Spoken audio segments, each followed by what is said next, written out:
agriculture has traditionally been quite a risk averse, and rightly so, right? The saying that farmers get sort of 40 seasons in their life to figure it out, whereas tech companies get 40 chances in a day. And so there's sort of this very different conservative approach to how we make change and what do we do.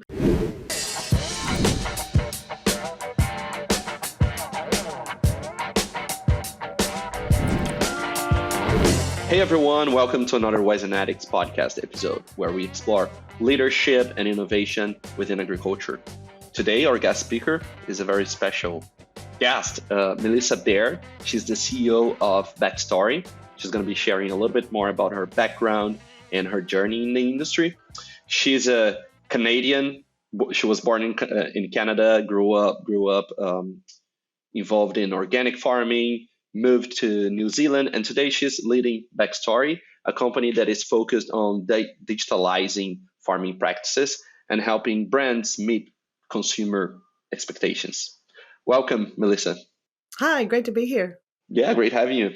So, Melissa, just so our audience can learn a little bit more about yourself and also about Backstory, if you want to give us a brief overview on your background and on the background of the company.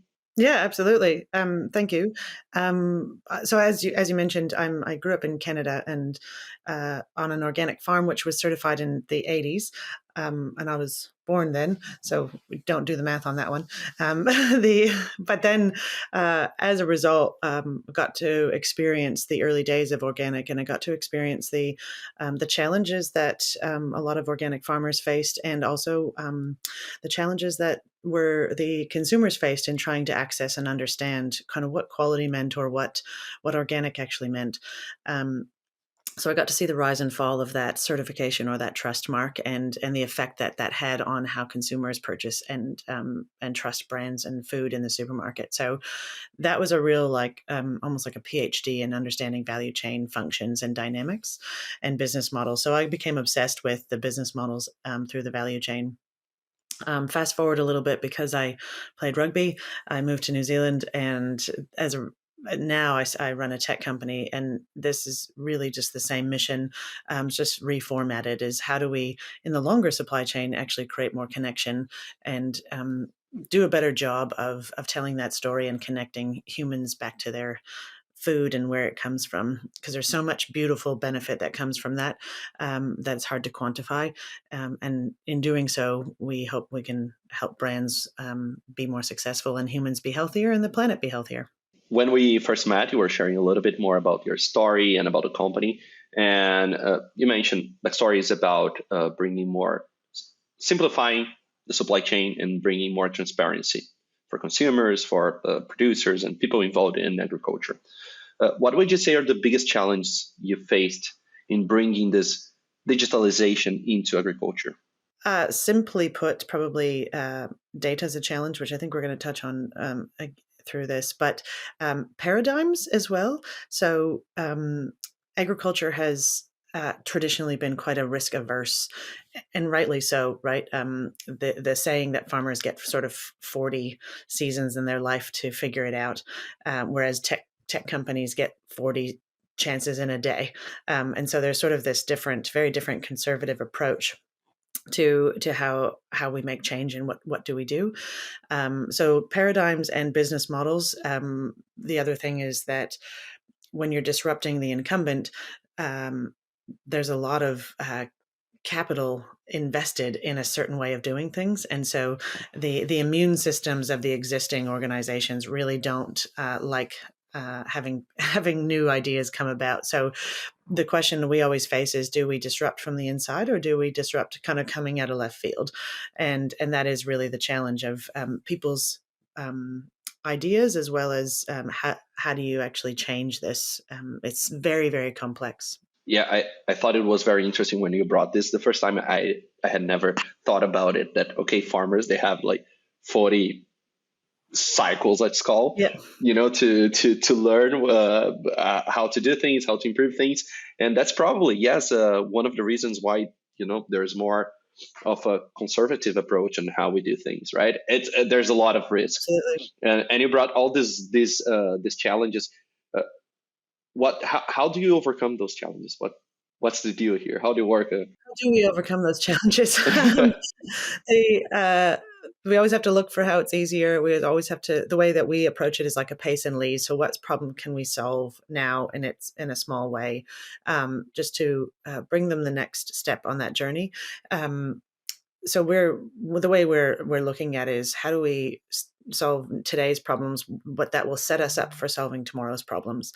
And so we just have a tendency to look forward and then look to the now and then look forward and look now. And we just want to make sure that we're not, sometimes the joke in digitizing things is that you're just creating a digital process that replicates exactly the one that you've done on a spreadsheet for years. And so we're really trying to not do that. But it is a careful, almost artistic as much as scientific approach about just slowly iterating and guiding companies as well as people on the journey. Step by step.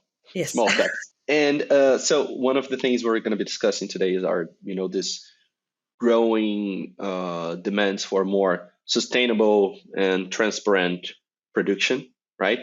Consumers today, they want to know how their cattle was raised, what they were fed with, or how did my fruits and vegetables, how were they produced, right? Yes. And I think we can touch a little bit on the data aspect of your work, but the question is, how do you help brands and food companies to gain consumer trust by using farm data better? So this is the sort of crux of the whole thing, right? And I guess I observed that the method by which brands have gained consumer trust over the last 20 years, if you will, is through auditing and certification. And what we're seeing now is a little bit of almost like a rejection or a bit of a frustration or getting up in arms about not knowing what those actually mean. And so in the tech world, we would call it an analog process, right? So it's a very manual, the audits typically are yes or no, you meet this requirement. The consumer doesn't have a good understanding of what meeting animal welfare requirement number 1.1.0 means.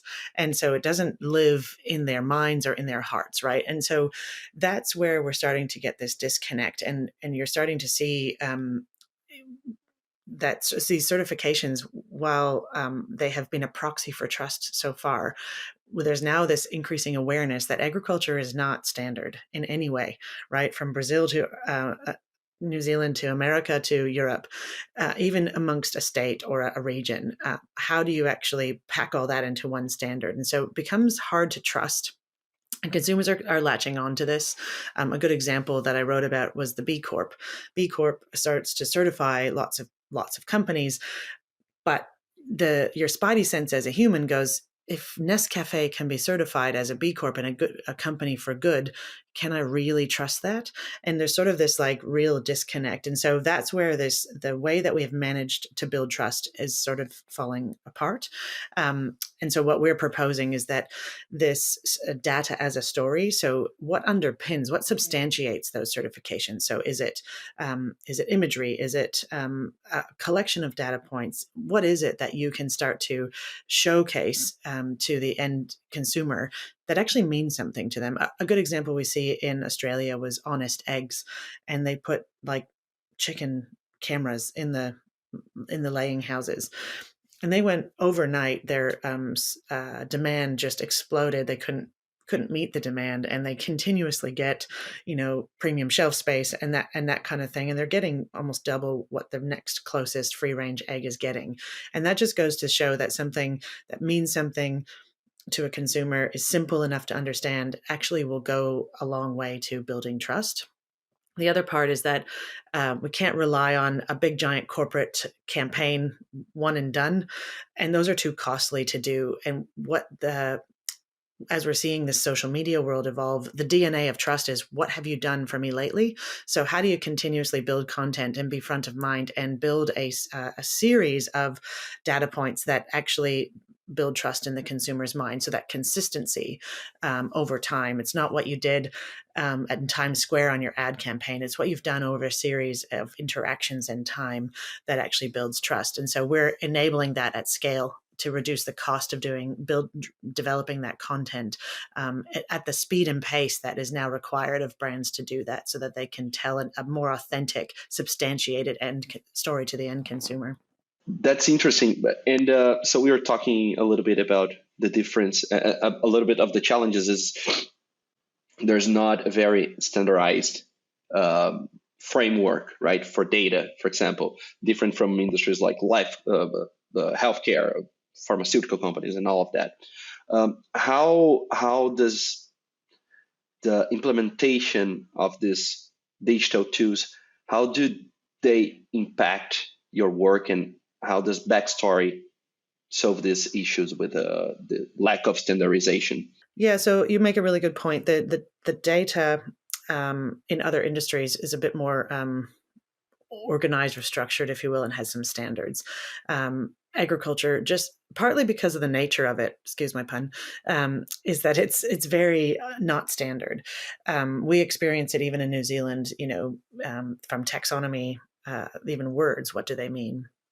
And so the way that we're approaching it is to employ an ontological framework to these. So ontologies, which actually give you like a semantic layer of meaning. So when we do that, we can actually start to so, for example, if we wanted to run AI across a set of agriculture data right now, we would get absolute rubbish and nonsense out the other end, because like a good one field, paddock, block all might mean the same thing, and they all might mean something different. So how do we actually create a framework that organizes all the data pockets so that when the AI runs across it, they know the relationships between the different data sets? And so that's what we're approaching, is to, we know that it's pretty messy coming in, and how do we apply an ontological framework so that when we can make meaning of it at the other end, that has some semblance of usefulness. So that's where we're going. And because I think there is going to be a lot of insights, I call it observing the white space. If we can actually employ AI in a way, we will find things that our human brains haven't seen before. We will find opportunities. We will find relationships that our human brains just aren't able to look at. And it's because the human brain is not conditioned to look for the white space, the gaps. It looks for objects, right? And so the AI there's an opportunity there, but we really need to be able to bring this data in, put some frameworks or structure around it, and then we can start to actually get the information out the other end.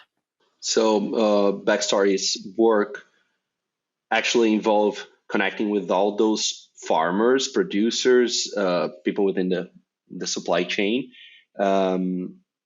understanding their languages, organizing everything so everyone, at least in some level, speak the same language, and you can connect different things, as you mentioned. Yeah, there's a couple ways. So one is, first at its very basic core, what is a farm? And a farm is made up of a human, an address, a land block, and a business number, maybe a supplier number, and a few bits of data pieces. And how do we organize those in different combinations?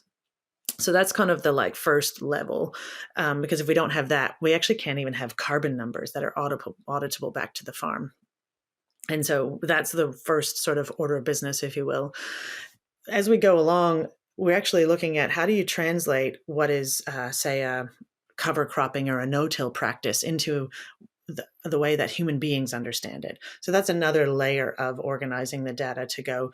And that's our sort of algorithmic. We reflect those human preferences in the languages that humans use against the languages that farmers use, and they have not communicated before. So that's part of the challenge that has brands struggle with, is how do you translate cover cropping and no-till into a human I want to be healthy preference, right? And so that's part of what we do as well, is actually organize this according to what claims and what's important to your end consumer. Okay. Do you focus solely in translating this and getting everything standardized, or do you guys also bring new KPIs and ways of measuring things for producers? we have to rethink that because the sort of auditing process, most audits have no data. So that's sort of what we learned as we start to pull the layers back, is that we thought, oh, if we just aggregate all these audits and certifications, then that will give us some visibility and we can, but there's no data that comes in. And so now we have to rethink. And one good example is an animal welfare requirement. How do we actually measure animal welfare? And we have proposed that instead of going, do you meet the requirement? We can still have that, but this is the pace and lead. You can still have that audit, that standard, that, sort of trusted third party. But then we want to go, well, let's look at body condition score, animals per acre, in-calf rates, lameness rates, and water quality. Those would be good indicators as to how might we start to piece together, is this a healthy animal or not? And so we're proposing that actually, just because of our technological experience, that we can look at this problem in a new way. That's interesting. Melissa, another thing that I want to talk about is something that we've been hearing about a lot, a hot topic, which is regen ag and low input farming systems, right? What role do you see technology playing in supporting this transition to this more sustainable agriculture? It's actually a really astute and interesting question. The irony of regenerative is that it's observational in nature. So my dad used to say, as long as we have more eyes per acre, we can start to build regenerative capacity, because we can watch and be observant and see how the land is performing. And so I think technology plays a role in how do we see more stuff that maybe was otherwise not visible. And that could be better testing for soil, better insights into animal health, those types of things. The challenge and the flip side, because these things have both positives and negatives a lot of the time, is that the tendency or the lure to let technology do the deciding for you is really strong. And what we're seeing now, even with an increased animal health understanding, is that farmers still find that they need to observe their animals. They need to walk them into the shed. They need to be around them, because the technology, unless you know how that data metric was derived, it doesn't quite give you exactly the observation richness that you get from just being with your land and with your animals and with your people. And so I think that's a lesson that we're starting to see, is that there's a role to play, but it is that like kind of cautionary tale of just like, use it as an input, don't use it as the deciding factor. When you say you're talking about those eyes, having more eyes. So basically the technology would be having more sensors and cameras and those sorts of things. Yeah, sensors and cameras, better laboratory test, better. So what we're seeing now is that you can actually start to understand micronutrients in meat. And so we can now link, for the first time ever, and I've been trying to do this my whole life, link farming practices to micronutrient outcomes and human health outcomes. And we can now see that link. Whereas before we couldn't we had a sense, but we couldn't prove it, right? And so this starts to be actually linking that together. So there's probably even a role to play for automating some of the, planting and cutting and, some of the stuff that has taken a lot of backbreaking work, if you will. I don't know what that looks like. And that'll be vastly different across different contexts, right? When you have a high country sheep and beef farm in New Zealand versus, a cocoa farm in Papua New Guinea, like those are going to be different contexts and what can be afforded. A question that often comes up is where does biotechnology play a role? And I think that is a more of a larger, bigger question around what is it that we are creating as food, and how does that actually travel through the value chain? We're having that conversation right now in New Zealand, which is, do we allow gene therapies to be legal? And so increasingly that becomes important for the end consumer to actually know what it is that they're buying. Largely the issue I take with some of the biotechnology and that sort of technological advancement is that there is not any requirement for them to disclose to the end consumer. And so that becomes what really happens is the consumer has no choice. And that's been playing a really big role in why consumers are fed up with sort of food and food labeling, and there's a massive distrust in sort of big food, if you will, and so that's part of the reason why I would say even more so, if the GMO movement really wants to gain consumer trust, and they will report that if they disclose they don't have consumer trust, then they really need to do a job of actually building up these data points over time for the end consumer. So we don't take any sort of stance on whether gene technology is good or bad. We would leave that to the end consumer, to the brand. But what we're finding now is that you're going to really have to make the case for regen or for GM, one way or the other. This is the world we live in, that you have to build trust over time with the end consumer, whichever way you want to go. Well, it's definitely hard to build trust without transparency. So yeah, that's right. disclosing all the data is probably not the best idea. Getting back to the point where there's a variety of ways and frameworks of how producers operate. So they're using different processes, different tools. How does Backstory, how does your platform integrate these varied systems and simplify compliance and create value to farmers? So there's probably two levels of complexity there that you touched on, which is the auditing system. So does an audit for New Zealand apply to an audit to America, and that sort of thing? That's handled a little bit through the standards. They often adjust them to be relevant to their localized context. We're not talking about global standards here. We're talking about but even global standards, there's a New Zealand global gap. There's a version of it for New Zealand, right? And I think that's important to note, is that is something that probably consumers don't understand, right? Like, what is I know in aquaculture, something that's required for best aquaculture practices doesn't apply to New Zealand because we don't have any of the issue that they're trying to solve. And so we struggle to meet that requirement because it's just not applicable. And so there's sort of this adaptation that's starting to happen. The second thing you point on is that the sort of integrating, I'll call them on-farm management systems, so technology that farmers use to help them do that job.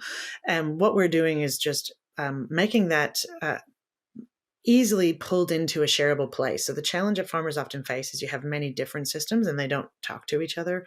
And so what they then need to do is meet a market requirement, or meet a sustainability requirement, meet a bank requirement, or meet a local, like regional government requirement, or a market access requirement. And so if we can pull the relevant information from the technology that they use into a shareable format, and we call that the farmer wallet, then they can share the raw data in its original form. Carbon numbers are a good example. So if you want to share a carbon number, you can either share the outcome, so your emission factor, or you can share the number of cows, the feed inputs, the granular bits that made up that number. And so by doing that, we then allow it to be more flexible, so it can meet different emission standard calculators or that sort of thing. So we pull the data out of the systems for the farmer and put it in a shareable format so that they can then move it around a lot easier when there's mobility of that data. Interesting. So more raw data, not just in the carbon aspect, for example. To the extent that it exists, right? But that is a good example, is that rolling it up into a number, or rolling it up into a certification, we don't actually get to see what substantiated that. What was the math to get to that number, right? How was it calculated? Show your work. We want to see how you got there. Okay, just remember my mathematic tests in schools. You need always to show how you got to the number, otherwise you're just cheating. So now a lot about agriculture is based on lots of the agriculture and the feeding and food in the world is based on commodities, right? Row crops, grains, and everything. And the commodity market has traditionally been driven by cost. The decisions have been made based on cost, right? Yes. How do you see this? Do you think that there's space for a model that prioritizes environmental and health outcomes over costs? What's your perception on that? I think there's always going to be a place for cost. I think what we're seeing, though, if we're paying attention, is that the environmental requirements are mounting, but the cost is not the, the is not changing. So what that means is that the pressure is coming on producers to meet more of those requirements for no additional pay. And so that starts to really put into question the model. So I think that people like the traders and the retailers will continue to make money and they'll buy and sell. The question they really need to ask themselves is that will they have suppliers over time? Because we're seeing farmers go out of business at a rapid rate and consolidate into corporate farming. And that may be the future in order if we want to run a cost model, but we might see two different futures emerge, which is if you're in corporate farming, you can maintain a cost-based commodity approach because you can spread your call it overheads or cost of production over many different sort of entities or land holdings. And then we'll see this, I'll call it artisan at scale approach emerge. And I think we're starting to see that already, this emergence of two different worlds where brands who start to lean into the more transparent artisan are more investing in their farmers, are showing that they want to, reward them for various attributes. And on the other side, farmers are selling up and consolidation is happening. So I think that's how we will see it. There's no way that small landholders can continue to maintain the mounting requirements and have no additional revenue coming in. So we're having a moment, I think, in a very short period of time, if not now already. Interesting. Melissa, one thing that we cover a lot here in our channels is the importance of education and thought leadership, which we see as something crucial to industries where there's this high volume of technical discussions, technical body, scientific body, and their influence in decision making. So we see thought leadership, education as an important piece, right? You're convincing with science, with data and research. How do you see Backstory building its brand authority in the industry? And do you think this is important? Why is it important in a competitive landscape? I think it's really important. You talk about education. I think my whole life I've been taking an educational marketing approach, which is to educate first and to create awareness. I have had the joy and pain, I guess, of being at the front of the wave. And so I think what you just referred to is that thought leadership is important because that when you're doing something new, the requirement of people to understand a new way is really big. So the way we do that and how we're working on that is to produce content, thought leadership articles, but also just to have conversations, to meet with people and to understand their world and to propose a new way, have them consider. So I say I occupy very unique bubbles that cross over. So agriculture, technology, and business, and those bubbles often you're kind of sitting in two maybe, but technology is a big one that people don't really understand how it can support their mission and their vision. And so what we're finding is that we have to bring the technology conversation to, say, the quality department or the marketing department to say, have you guys actually considered sharing information and speaking together as to how might you actually utilize what you know for what you want to do? And really, that's our innovation. And we provide a lot of value before we get paid a lot of the time, and produce content. I mean, doing things like this, but also just reaching out to the people who are doing similar things and having a radical collaborative mindset as opposed to a competitive mindset is what's been proven to us to work. We're coming to the end of our conversation here. My last question is, if you had to give like one piece of advice for leaders in agriculture and that are navigating this rapid changes, what would this be? What would this piece of advice be? This is often something I see. I sit on a few directorships and governance roles, and I often observe that how people define risk is still of sort of like your early 2000s kind of nature, where the pace at which change was happening was much slower. So we had time, we could see things coming, you could sort of plan for things. We're now at a time where change is happening so rapidly, and the risks are actually more future than they are past, and they're more unpredictable than we've ever seen. And so being able to think a little bit around how forward is actually going to be serving really well. I think that starts to become the role of governance more so than anything, is trying to understand what's coming at you so that you can be more prepared. And just to draw a regenerative parallel, if you start to build up your business for many different scenarios that might eventuate, you actually build up this resilience, you build up this ability to fight, to fend off kind of unsuspecting things that might come your way. So that would be my advice, is to think a little bit more forward, understand the risks are future, not so much past, and that maybe the past isn't as good of an indicator as it once was, especially for pace and speed of change. True.